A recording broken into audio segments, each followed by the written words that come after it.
మా నాన్నగారు 62వ సంవత్సరంలో హార్ట్ అటాక్ వచ్చింది. హార్ట్ అటాక్ వచ్చినప్పుడు ప్రాణాపాయకర పరిస్థితి గుండా వెళుతున్నప్పుడు నాకు ఫోన్ చేశారు. హాస్పిటల్కి వెళ్ళాను. తర్వాత స్లోగా కోలుకున్నారు. వచ్చేస్తున్నప్పుడు మా నాన్నగారు, ఏమిటో నాకు భయంగా ఉందిరా, ఏ క్షణంలో ఏమవుతుందో అనే భయం ఉందిరా అని చెప్పన్నారు.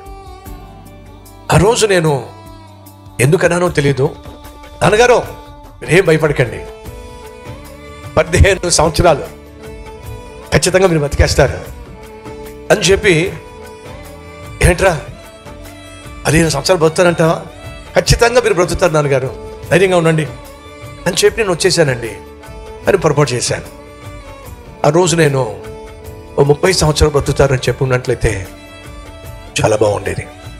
ఎందుకంటే ఈ సంఘాన్ని చూడగలిగేవారు, దేవుణ్ణి మరింతగా మహిమపరచగలిగేవాడు. జరిగింది ఏమిటో తెలుసా? ఎగ్జాక్ట్గా నాన్నగారు 15 సంవత్సరాలు బ్రతికారు.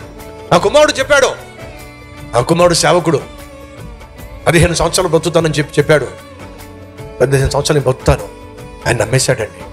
ఒక సేవకుని మాటనే, ఒక కొడుకు మాటనే తండ్రి అంతగా నమ్మి 15 సంవత్సరాలు బ్రతికేసినట్లయితే, ప్రియ సహోదరి సహోదరులు, ఈ సేవకుడి కంటే చాలా గొప్పవాడు మనం సేవిస్తున్న మన ప్రభు అయిన యేసుక్రీస్తు. ఆయన మాట మనం నమ్మినట్లయితే మన జీవితంలో దేనికి భయపడాల్సిన అవసరము లేనే లేదు. స్వబుద్ధిని ఆధారం చేసుకొనక పూర్ణ హృదయముతో యెహోవా యందు నమ్మిక ఏమిటట ఉంచో.